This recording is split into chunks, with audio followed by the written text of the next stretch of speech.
আসসালামু আলাইকুম। আমি ডাক্তার অরুণজ্যোতি তরফদার, সহযোগী অধ্যাপক, লিভার বিভাগে, ময়মনসিংহ মেডিকেল কলেজে কর্মরত আছি। আমি এখানে প্রতিদিন সোমবারে নিয়মিত প্র্যাকটিস করি। এখন আসলে এই প্র্যাকটিসে আপনাদের জনসাধারণ এবং সবার উদ্দেশ্যে আমাদের একটা কিছু কথা বলার আছে, কারণ আমাদের এখন একটা তীব্র তাপদাহ চলছে সারা দেশ জুড়ে। যেখানে আমাদের স্কুল কলেজ, আমাদের সবাই আমরা এই তাপদাহে বিপর্যস্ত।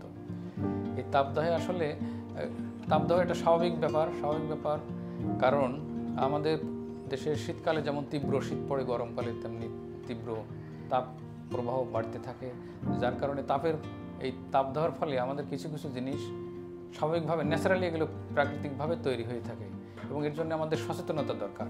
কারণ শুধু তাপদাহের জন্য না, যে কোনো জিনিসের ব্যাপারে, যে কোনো রোগের ব্যাপারে, যে কোনো কিছুর ব্যাপারে আমাদের সচেতনতাই হচ্ছে আমাদেরকে সব কিছু থেকে সাবধান করে দিতে পারে, সব কিছু থেকে রক্ষা করতে পারে। যেমন এই তীব্র তাপদাহের ফলে আমাদের কি কি ক্ষতি হতে পারে। সাধারণত তাপদাহের বিভিন্ন প্রকার ক্ষতি হতে পারে। যেমন আপনার সাধারণত আমাদের অস্থিরতা লাগা, দুর্বল লাগা, পানি শূন্যতা হওয়া, এবং ইভেন অস্থিরতা, মাথা ধরা, মাথা ঘোরানো, এটাকে আমরা বলি হিট এক্সহশন, মানে তাপের অতিরিক্ত। এর ফলে আমরা একটা বিধ্বস্ত অবস্থা হয়ে যায়, যাতে করে আমরা নর্মাল আমাদের কনসেন্ট্রেশন, বুদ্ধি, বিবেচনা এগুলো ঠিকমতো কাজ হয় না। তখন আমাদের বিভিন্ন রকম অস্থিরতা, নিজেদের ভিতরে জড়তা, কথাবার্তা বলতে গেলে বা বিভিন্ন রকম সমস্যা দেখা যায়। এবং এই সমস্যা যদি বেশি আকারে থাকে, বেশি সময় ধরে থাকে, অনেক সময় দেখা যাচ্ছে হিট স্ট্রোক, মানে অজ্ঞানও পর্যন্ত হয়ে যেতে পারে, বিভিন্ন ধরনের খিঁচুনিও হতে পারে। সুতরাং আমাদের এখান থেকে সতর্কতাটাই আমাদেরকে এইগুলো থেকে রক্ষা করতে পারবে। সতর্কতা হলে কি হবে, আমরা এক নাগাড়ে রোদে বেশিক্ষণ কাজ করব না। 40 থেকে 50 মিনিট কাজ করার পরে আমরা 15 থেকে 20 মিনিট বিশ্রাম নেব।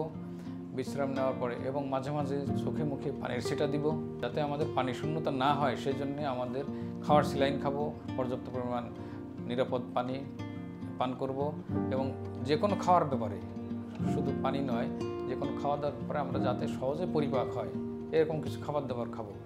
সবজি এবং সুষম খাদ্য খাওয়ার চেষ্টা করব। তাপমাত্রা বেড়ে গেলে পৃথিবীর সব দেশেই এই বিপত্তিগুলো দেখা যাচ্ছে। এই জন্যে আমাদের অবশ্যই সতর্কতা অবলম্বন করতে হবে।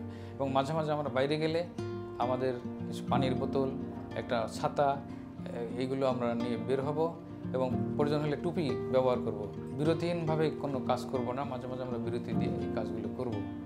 যে কোনো ব্যাপারে আমরা আমাদের আশেপাশে যারা আছে সবাইকে সচেতন করব, এবং তারা যাতে পর্যাপ্ত পরিমাণ বিশুদ্ধ পানি পান করতে পারে, সেখানে আমরা সবাইকে বিশুদ্ধ পানি পান করার ব্যবস্থা করানো যেতে পারে।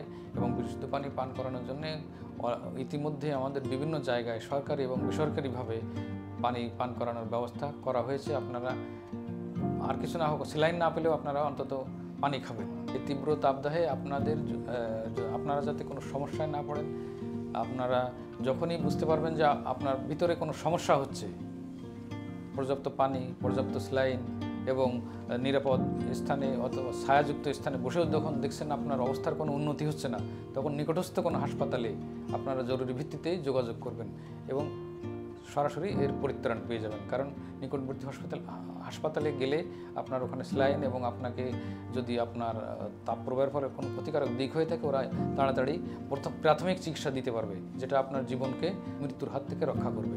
সুতরাং আপনারা আপনাদের জীবনকে অবহেলা না করে অতি শীঘ্রই নিকটস্থ হাসপাতালে যোগাযোগ করবেন। ধন্যবাদ। সেরা ডাক্তার, সেরা হাসপাতাল, খাজা বদরুদ্দোজা মডার্ন হাসপাতাল।